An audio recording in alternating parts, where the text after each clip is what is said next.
अस्सलामुअलैकुम। मैं हूं माविया अंसारी, एक पैरानॉर्मल इन्वेस्टिगेटर। जिन लोगों को नहीं पता उनको मैं बताता चलूं कि पैरानॉर्मल इन्वेस्टिगेटर्स वो होते हैं जो आसेब ज़दा जगहों पर जाते हैं।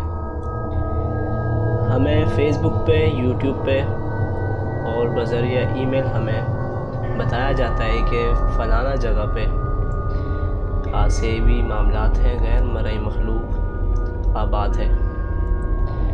हम अपनी टीम के साथ, वहशत हमारे शो का नाम है, हम अपनी टीम के साथ उन जगहों पर जाकर इन्वेस्टिगेट करते हैं कि आया वो जगह अफेक्टेड है गैर मरई मखलूक से या नहीं।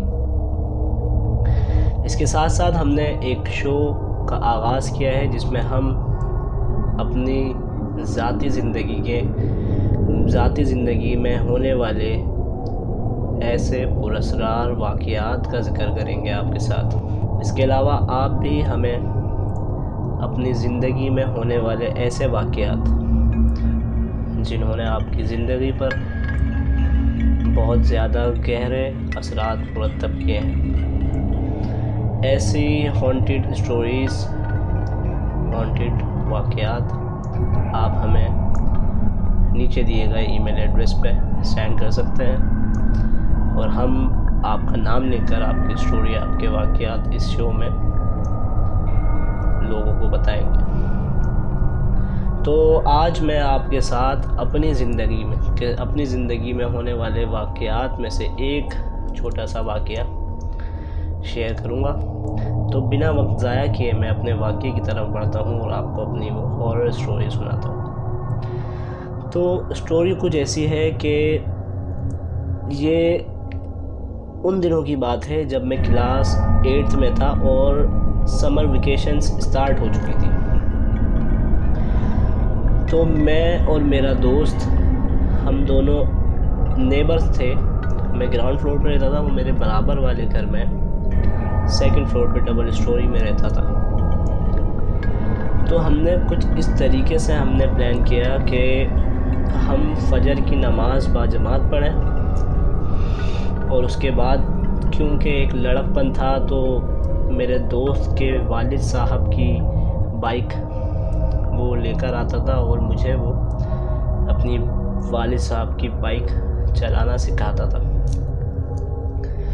क्योंकि मेरा भी वो लड़कपन ही था, 8th क्लास की बात है, तो खुशी होती थी, एक जोश था कि बाइक सीखनी है, बाइक चलानी है।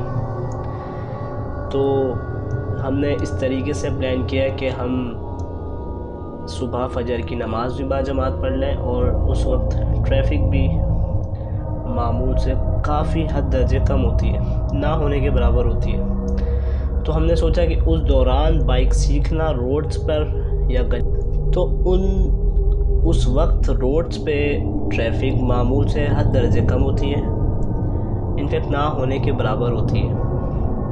तो हमने सोचा कि ये सही टाइम है कि इस वक्त हम घूम भी लें, बाइक भी सीख लें और एक कहते हैं ना तफरीही चीज़ हो जाए, तो वो तफरीह भी हो सके। तो कुछ दिनों से हमने सुबह फजर की नमाज़ के लिए जाना स्टार्ट किया और उसके बाद फिर हम लोग मेरे दोस्त के वालिद साहब की जो बाइक थी उस पर हम लोग बैठ के पूरे एरिया में घूमते थे। मैं बाइक भी सीखता था और इस तरीके से कुछ दिन ऐसे ही ये चलता रहा मामला। फिर एक दिन कुछ ऐसा वाक़या पेश आया कि उस दिन से हमारी ज़िंदगी में एक अहम पहलू छोड़ के चला गया। ये वाक़या कुछ यूँ है कि रोज़ के मामूल की तरह मैं सुबह उठा, सुबह मैंने फजर की नमाज़ के लिए अपना फ़्रेश हुआ, वज़ू किया और मैं अपनी बालकनी में अपने दोस्त का इंतज़ार करने लगा। मैंने उसको मैसेज किया, मैसेज करके मैंने उसको, जैसे होता है कि मैंने दोस्तों को बताते हैं, जैसे मैंने उसको भी बताया कि मैं रेडी हो चुका हूँ और तुम भी रेडी हो के बाहर आ जाओ, मुझे मैसेज कर देना, मैं भी बाहर आ जाऊँगा। मैसेज करने के 5 से 7 मिनट मैंने वेट किया लेकिन कोई रिप्लाई नहीं आया।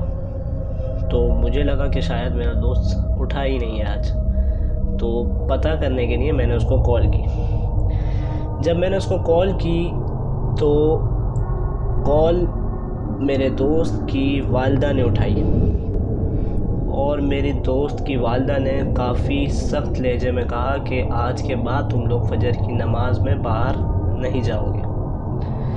तो ये बात मेरे लिए काफ़ी हैरान कुन थी, परेशानी वाली बात थी कि अचानक से ऐसा हो कैसे गया कि हम रोज़ एक अच्छे काम के लिए जाते हैं फजर की नमाज के लिए, तो अचानक से आज ऐसा क्या हो गया कि मेरे दोस्त की वालिदा ने इतने सख्त लहजे में, डांटने वाले लहजे में मुझे कहा कि आज के बाद तुम लोग फजर की नमाज में नहीं जाओगे, और कॉल कट हो गई। लेकिन मैं बालकनी में बैठा हुआ इसी तजस्सुस में ये सोचता रहा कि आखिर ऐसा हुआ क्यों है। मैंने 5 से 7 मिनट और वेट किया। उसके बाद फिर मैंने वापस अपने दोस्त को कॉल की कि शायद मेरा दोस्त उठा ले कॉल और मुझे माजरा बताए कि माजरा आखिर हुआ क्या है। दूसरी बार जब मैंने अपने दोस्त को कॉल की तो वो कॉल खुशकिस्मती से मेरे दोस्त ने उठाई। कॉल उठाकर जब उसने मुझसे बात की तो मैंने पूछा कि आखिर माजरा क्या है, वालिदा ने इस तरीके से इस लहजे में नमाज़ पढ़ने जाने से क्यों रोका है हम दोनों को। तो उसने ये बताया कि रोज़ की तरह मैं नमाज पे जाने की तैयारी कर रहा था। इतने में अम्मी मेरी यानी मेरे दोस्त की वालिदा विंडो पर ऐसे ही ठंडी हवा, ताज़ी हवा खाने के लिए वो विंडो पे खड़ी हुई थी। तो उस वक्त अंधेरा था, मतलब आसमान पे अभी रोशनी नहीं आई थी, अंधेरा हो रहा था, और गली में हमारी जो स्ट्रीट लाइट होती है वो 1-2 स्ट्रीट लाइट्स जली हुई थी, इतना कि आप देख सकते हो। तो बहुत ज़्यादा रोशनी भी नहीं होती थी और बहुत ज़्यादा अंधेरा भी नहीं होता था। तो मेरे दोस्त की वालिदा ने क्या देखा, मेरा दोस्त बताता है कि वो विंडो पे खड़ी हुई थी और ठंडी हवा खा रही थी। अचानक से उन्होंने देखा कि गली के कोने पे से एक लाल लिबास के अंदर एक औरत हमारे घर की तरफ चलते हुए आ रही है।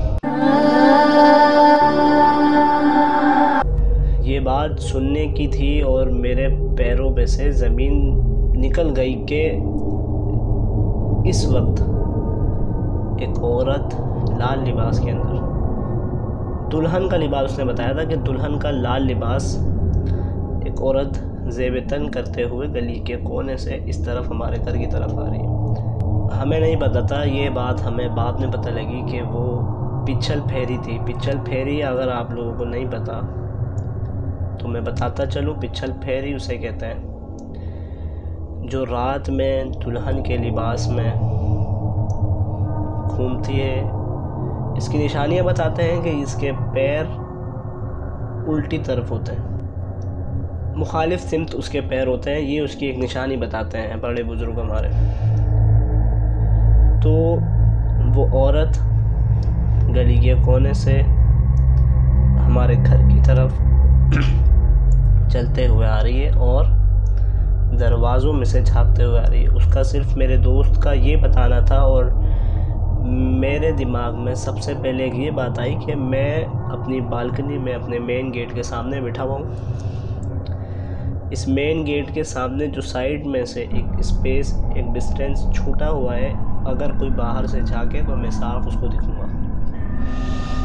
जब मैंने ये सोचा तो मेरे दिमाग में सिर्फ इतनी बात आई कि अगर वो औरत बकौल मेरे दोस्त के अगर वाकई में है, तो वो अगर इस तरफ आ रही है तो अगर उस झांकेगी गेट के सामने से तो मेरा तो सामना सामना हो जाएगा। और मुझे नहीं पता वो औरत किस मकसद से आ रही थी, लेकिन इतना मुझे कंफर्म था कि वो औरत इंसान नहीं है, क्योंकि रात में सुबह के 4-5, 5:30 का शायद टाइम हो रहा था। इस वक्त कोई दुल्हन के लिबास में इंसानी औरत तो खैर नहीं हो सकती। मैंने जैसे ही ये सोचा, मैंने सबसे पहले कॉल बंद की अपने दोस्त की और मैं बालकनी से अपनी उठ के अंदर कमरे में आके मैंने गेट कर दिया बंद। और मैं यही सोचता रहा 10 से 15 मिनट के आखिर ये माजरा हुआ तो हुआ क्या है। बहरहाल मैंने जैसे तैसे अपना वज़ू किया और अपनी मैंने फ़जर की नमाज़ घर पे ही अदा की। और उसके बाद मैंने घर वालों को बताए बिना मैं सो गया कि अगर घर वालों को पता लगेगा तो मेरा सुबह जाना बंद हो जाएगा नमाज़ पढ़ने के लिए, और मेरा नमाज के साथ साथ हम जो एक घूमते हैं, बाइक चलाते हैं, बाइक चलाना सीखता हूँ, वो सब मेरा बंद हो जाएगा। मैंने इस वजह से घर वालों को नहीं बताया। अब सुबह जब मैं उठता हूँ तो मैं क्या देखता हूँ कि मेरा दोस्त की जो वालिदा है वो मेरे घर पे तशरीफ़ लाई हुई है और मेरी वालिदा से उनकी बातचीत हो रही है। तो मैं जब उठ के उनकी बातें सुनता हूँ तो मेरे दोस्त की वालिदा ने मेरी वालिदा को ये बात बताई कि गली के कोने से कोई दुल्हन का लिबास पहने हुए एक औरत इस तरफ हमारे घर की तरफ आ रही थी, और वो इस तरीके से आ रही थी कि वो अपने हर किसी के घर के दरवाज़ों के अंदर वो झांकते हुए आ रही थी, और उसका मकसद अल्लाह जानता है कि क्या था। और मैंने जब दोस्त की वालिदा से दोस्त का पूछा कि वो दोस्त कहाँ है, तो उन्होंने बताया कि उसको रात से उसको तेज़ बुखार चढ़ा हुआ है। ये बात सुननी थी और मेरे घर वालों ने मुझ पे भी सख्ती कर दी कि अब से तुम्हें सुबह फ़जर की नमाज़ पढ़ने के लिए बाहर जाने की फ़िलहाल इजाज़त नहीं है। घर में पढ़ो नमाज़, फ़जर की नमाज़ घर में पढ़ो, बाकी नमाज़ों के लिए तुम जा सकते हो बाहर। दोस्तों, इस वाक़ये से एक चीज़ समझ में आई कि हमारे आसपास गैर मरई मखलूक रहती है, इनकी एग्जिस्टेंस हमारे आसपास मौजूद होती है हर वक्त। मैं आपसे अभी इस कमरे में अपना पुरअसरार वाक़या मेरे साथ जो पेश आया मैं आपको सुना रहा हूँ, और ये मुमकिन है कि इस कमरे में भी मेरे साथ गैर मरई मखलूक मौजूद हो।